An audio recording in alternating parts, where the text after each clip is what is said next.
let's get to know each other. I'm an immigrant. Where are my immigrants at? Give us a cheer. Oh, one hand raised. Okay. Very polite crowd. You guys are just top of the line behavior. Where are you from? Morocco. Okay, that's a proper immigrant right there. Thank you. I say that because every once in a while I do that. I ask the crowd, if there are any immigrants, and some candy-ass British guy goes, me, I'm an immigrant. I was like, no, Nigel. We may both be from a different country, but we're not having the same experience here. Right? It's playing two very different ball games. Like when you're British, how do you get your visa? You go on rightthistway.ca, you type in the first two letters of your name and autofill just takes care of the rest for you, But I get your ass over here, we love it. There's a lot more forms involved, as I'm sure you know, with being an immigrant. They keep trying to trick you into admitting you're a terrorist, which I don't appreciate. They're like, are you sure you're not a terrorist? I'm like, I swear, promise, When you think about it, a comedian is the opposite of a terrorist, right? The last thing I want to do in a room full of people is bomb. Happens sometimes anyway, but what are you going to do? You roll with the punches, right? Or even, like at the airport, like a British person gets here, they get a stamp at the airport, like you're walking into a rave or something. I didn't get a stamp at the airport. You know what I got at the airport? I got fisted, that's what I got at the airport.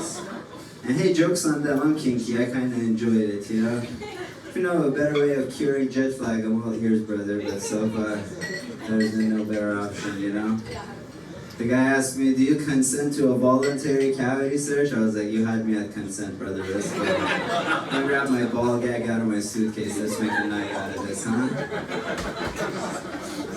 I've been living here a while now. I'm actually going to be a citizen soon. That's kind of exciting. Oh, thank you very much. Thank you.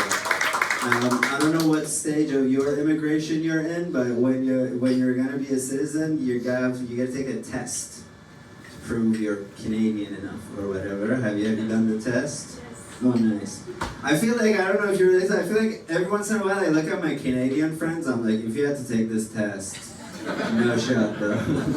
You'd be the one who ends up back in Iran, like, what the fuck just happened to me? None of this looks familiar, Okay, I'll do one of the questions from the immigration exam. If you're Canadian, you know the answer, feel free to shout it out. So what's the only province in Canada where the official language is both English and French? Any ideas? That's incorrect. The correct answer is who gives a shit? I need to know this to live here. I'm just trying to get a job, not trying to win at pub quiz or nothing, It's ridiculous. But we'll study, we'll get there. It's nice running into fellow Iranians. There's a lot of us, but it's still exciting, I bought a new laptop a few months ago, and the guy from the shop, he's Iranian, so we're like chatting, we're bonding. Iranians like to give each other like nice secret deals. So the guy goes, hey, if you want, I can give you a year of office for free. I was like, hell yeah, brother, load her up. So he's taking the laptop out of the box and he's like putting the program in. And like new electronics, they got that like little screen protector sticker thing on them. As he's talking to me, ever so casually, he just takes that off. I know, thank you, that's ridiculous. That's mine to take off. That's the best part of getting new electronics, I was gonna go home, like take some edibles, do the rest slow, make a night out of it. I don't have a lot going on, He completely cucked me, and he's doing me a favor so I can talk too much shit about the guy, right? Anyway, I was reminded of that feeling when a few weeks ago Israel killed the supreme leader of Iran. Again, very satisfying to watch, but that was kind of our guy to kill. We were that was kind of ridiculous. Took our moment from us, but alright, we'll take a W how we can get it, And then Israel killed a bunch of other like top Iranian officials, which again, all these people have like fresh blood on their hands, so I don't mind that they're dead. But there's a separate problem that's coming from that, and that is like Iran is right now, retaliating. But I'm like, who's driving at this point, so many of like the top brass in the Iranian military are dead. I feel like the situation room in Tehran right now is just a bunch of janitors pressing buttons, missiles flying all over the place, you know, half of them just like fizzle out and hit our own soil. Like, it's very unsettling, you know. We may be on the verge of World War III. Iran's being run like a Latin American restaurant the day after an ice raid.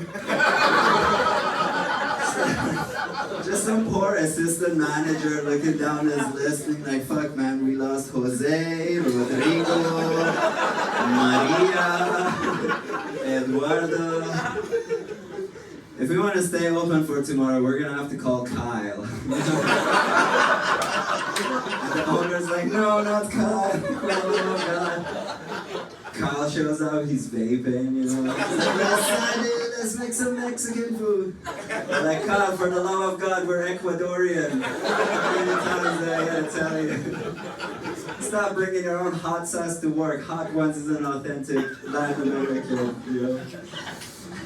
But anyway, it is a tough time to be Iranian. The internet is cut off over there, so you don't get any information. Also, like every government that's involved in the war, they just lie about everything.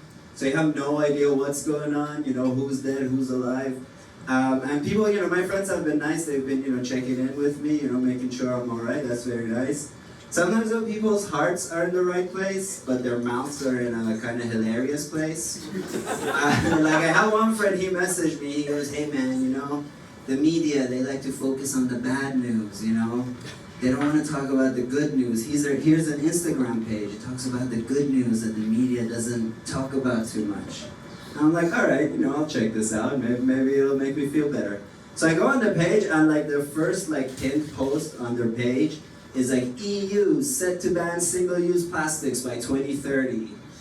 I was like, wow, that did it for me. That's amazing, huh? I haven't heard from my parents in 3 days, but knowing that really, wow, what a load off my mind that is, you know?